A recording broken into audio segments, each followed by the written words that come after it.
नमस्कार, मैं doctor Sonal Singh Ujjain TV के सभी दर्शकों का हार्दिक स्वागत करती हूं। और आइए अब एक नज़र डालते हैं आज की खास खबरों पर। विधायक पारस जैन की माताजी के देहांत उपरांत मुख्यमंत्री शिवराज सिंह चौहान सांत्वना प्रदान करने हेतु पहुंचे जैन के आवास पर। भाजपा प्रदेश अध्यक्ष ने कहा, हम प्रदेश को सारे देश में बनाएंगे आदर्श प्रदेश। बताया बंगाल सरकार को देश के लिए घातक। पुलवामा के आतंकी हमले में शहीद हुए सैनिकों की स्मृति में आयोजित किया गया रक्तदान शिविर। वैलेंटाइन दिवस पर प्रेमी युगलों ने खरीदे पुष्पगुच्छ, खासी बिक्री हुई गुलाब की। और दिल्ली में भाजपा कार्यकर्ता की संदेहास्पद मृत्यु की न्यायिक जांच की मांग करते हुए विश्व हिंदू परिषद और बजरंग दल ने सौंपा ज्ञापन।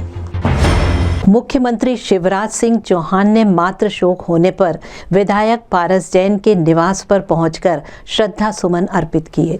मुख्यमंत्री श्री शिवराज सिंह चौहान एवं केंद्रीय कृषि मंत्री श्री नरेंद्र सिंह तोमर ने शनिवार को विधायक एवं पूर्व मंत्री श्री पारस जैन के उत्तम नगर स्थित मकान पर पहुंचकर उनकी माताजी स्वर्गीय श्रीमती कैलाशबाई तल्लेरा के निधन पर पुष्प अर्पित कर श्रद्धांजलि दी। इस अवसर पर उज्जैन आलोट संसदीय क्षेत्र के सांसद श्री अनिल फिरोजिया, पूर्व विधानसभा अध्यक्ष श्री सीता शरण शर्मा, विधायक श्री रामपाल सिंह उपस्थित थे।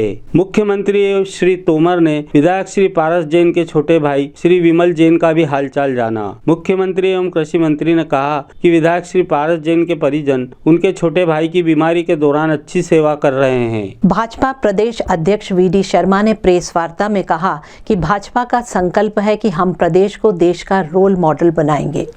उज्जैन में आयोजित भाजपा के 2 दिवसीय विधायक प्रशिक्षण शिविर के पश्चात प्रदेश भाजपा अध्यक्ष वी.डी. शर्मा ने पत्रकारों से मुखातिब होते हुए कहा कि हमने मध्य प्रदेश को देश का रोल मॉडल नंबर 1 बनाने का संकल्प लिया है। और एक बात आज मैं आपको कहना चाहता हूं कि पूरे सभी लोगों ने मिलकर मध्य प्रदेश का संगठन वैसे भारत के अंदर एक आइडियल ऑर्गेनाइजेशन है। नए बदले हुए परिदृश्य में समयानुकूल जो परिवर्तन होते हैं, उस परिवर्तनों को देखते हुए हम सब लोगों ने मिलकर के संकल्प लिया है कि मध्य प्रदेश को देश के अंदर ऑर्गेनाइजेशन की दृष्टि से role model Madhya Pradesh 1 number बनाने के लिए संकल्प लेकर के हम सब आगे बढ़ रहे हैं।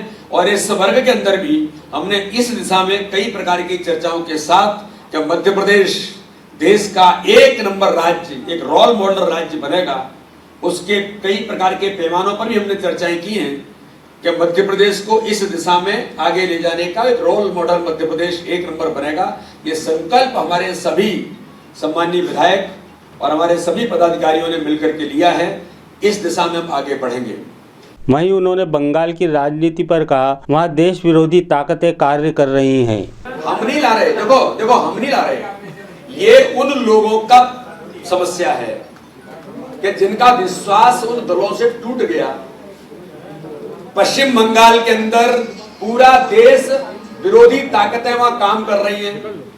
ममता बनर्जी का गुंडीज़म बड़े पैमाने पर वहां पर खड़ा है। वहां जाकर के आप में से कभी कोई मित्र जाए तो जरा देखिएगा, देश के लिए घातक है, देश के लिए घातक। बंगाल की सरकार जो है ममता जी के नेतृत्व में, वो देश के लिए घातक है। तो हम तो देश को बचाने का काम कर रहे हैं। भारतीय जनता पार्टी पश्चिम बंगाल को जीतकर देश को बचाने की भूमिका में आकर के खड़ी हो रही है। और मुझे गर्व है कि जल्दी ही बंगाल के अंदर भी भारतीय जनता पार्टी का परचम फहरेगा। वर्ष 2019 में पुलवामा हमले में शहीद हुए जवानों को रक्तदान शिविर आयोजित कर दी गई श्रद्धांजलि। 2 वर्ष पूर्व 14 फरवरी को पुलवामा में हुए हमले में शहीद हुए जवानों को श्रद्धांजलि देने के उद्देश्य से स्थानीय महाकाल ग्रुप द्वारा टावर चौक पर रक्तदान शिविर आयोजित किया गया। इस अवसर पर आचार्य शेखर द्वारा भारत माता की आरती कर रक्तदान शिविर की शुरुआत की गई।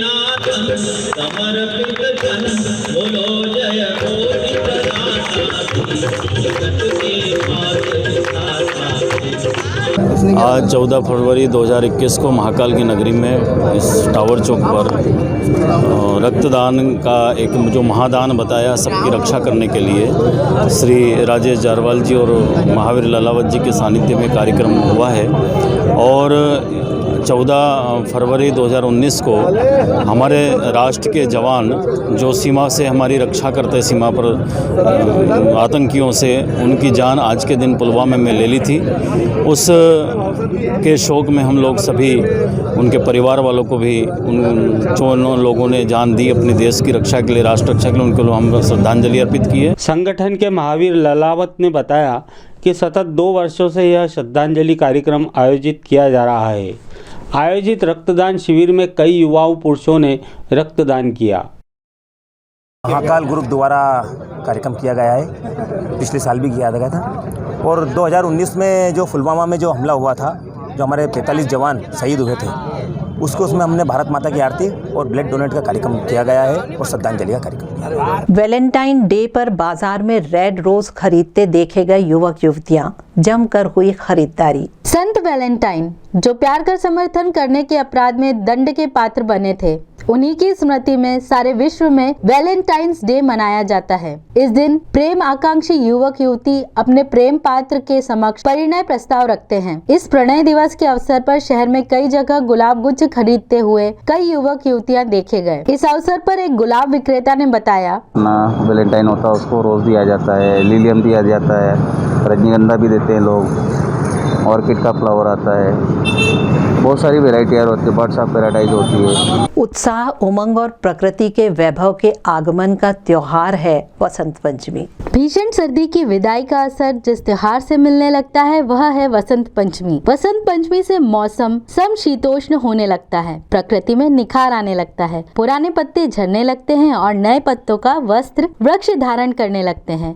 यह नश्वरता का परिचय कराता है, साथ ही नवागत का स्वागत भी करता है। वसंत पंचमी को मदनोत्सव और कामोत्सव भी कहा जाता है, जो भारतीय दर्शन के भौतिक पक्ष को भी परिलक्षित करता है। वसंत पंचमी सरस्वती आराधना का भी त्योहार है। इस दिन सरस्वती साधक माँ सरस्वती की अर्चना करते हैं। वसंत पंचमी का महत्व प्रतिपादित करते हुए पंडित आनंद शंकर व्यास कहते हैं, देखिए हमारे यहाँ जो 6 ऋतुओं का वर्णन है उसमें वसंत ऋतु को सर्वश्रेष्ठ मानते हैं, क्योंकि इस समय का मौसम भी बहुत सुहाना हो जाता है, प्रकृति भी फलने फूलने लगती है।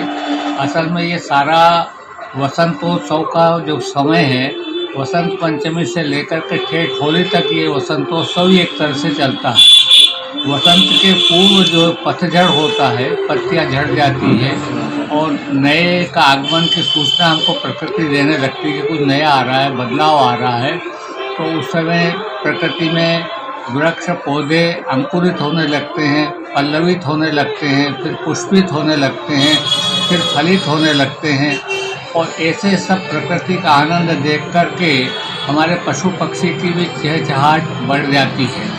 इसी प्रकार इस समय वृक्षों में भी केसू के फूल खिलने लगते हैं, तो प्रकृति का सौंदर्य सारा दिखने लगता है और ये सारा का सारा एक तरह से बदलाव जो है हमारे आने वाले भारतीय नए वर्ष का संकेत देते हैं। दिल्ली के मगोलपुरी इलाके में हुई भाजपा कार्यकर्ता की हत्या के मामले में विश्व हिंदू परिषद और बजरंग दल ने राष्ट्रपति के नाम ज्ञापन सौंपकर न्याय की मांग की। आउटर दिल्ली के मंगोलपुरी इलाके में गुरुवार की रात को 25 वर्षीय भारतीय जनता पार्टी युवा मोर्चा के कार्यकर्ता रिंकू दुबे की मुस्लिम जिहादियों द्वारा घर में घुसकर हत्या के मामले में विश्व हिंदू परिषद व बजरंग दल द्वारा उज्जैन के कंठाल चौराहे पर महामहिम राष्ट्रपति के नाम पुलिस अधीक्षक को ज्ञापन सौंपकर 2 मिनट का मौन रखा गया।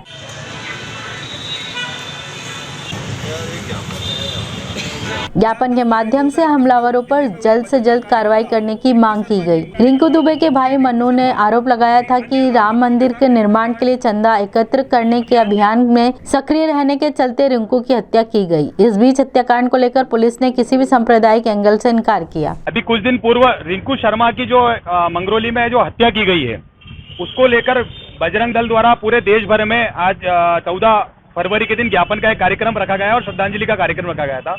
चूंकि रिंकू शर्मा बजरंग दल का कार्यकर्ता था और पिछले लगभग 6 से 8 महीने से 5 अगस्त को सबसे पहली बार उन्होंने श्री राम यात्रा उनके क्षेत्र से निकाली थी।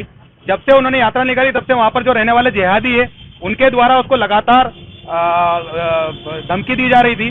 धमकी देने के बाद अभी जो 10 तारीख के दिन जब वो अपने घर की तरफ आ रहे थे, तो जैसा कि वीडियो सोशल मीडिया पे और मीडिया के माध्यम से वायरल हुआ है सीसीटीवी से, कि जब वो घर पर पहुंचा तो वहां पर कुछ 30 से 40 मुस्लिम युवकों द्वारा उसके घर में घुसकर पूरे घर को टंकी में आग लगाकर पूरे घर को जलाने की कोशिश की गई। जब उसने हिम्मत करके बाहर निकले, उसको खींच के बाहर लेकर गए, बाहर ले आने के बाद उसके पीठ पर छुरा घोंपकर उसकी हत्या कर दी गई। तो इसी विषय को लेकर आज राष्ट्रपति महोदय के नाम पर बजरंग दल जिला उज्जैन द्वारा ज्ञापन दिया गया है और ये मांग की गई है कि उसके जो कातिल हैं उनको जल्द से जल्द फांसी दी जाए और उसको आर्थिक तौर पर जो भी केंद्र सरकार और राज्य सरकार है उससे ज्यादा से ज्यादा आर्थिक मदद मिले।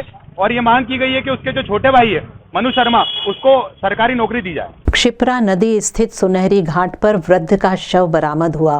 पुलिस ने शिनाख्त कर कार्रवाई शुरू की। किसी अज्ञात लाश के सुनहरी घाट पर होने की सूचना जब पुलिस को मिली तब पुलिस ने तफ्तीश की तो पता लगा कि मृत व्यक्ति श्याम सुंदर पिता नटवर लाल है, जो शाम 7 बजे से अपने घर से लापता थे। सागर मत्स्य विभाग से रिटायर्ड वृद्ध अपनी 4 पुत्रियों में से एक उज्जैन निवासी पुत्री और दामाद के साथ रहते थे।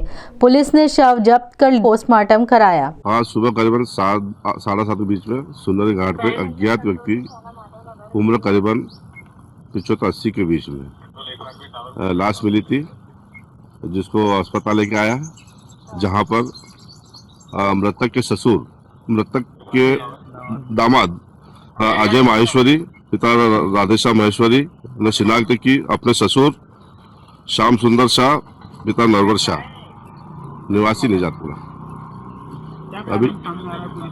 अभी तो पानी में डूबने से हुई है, फिर जांच जारी है अभी। और आइए अब एक नजर डालते हैं आज के मौसम पर।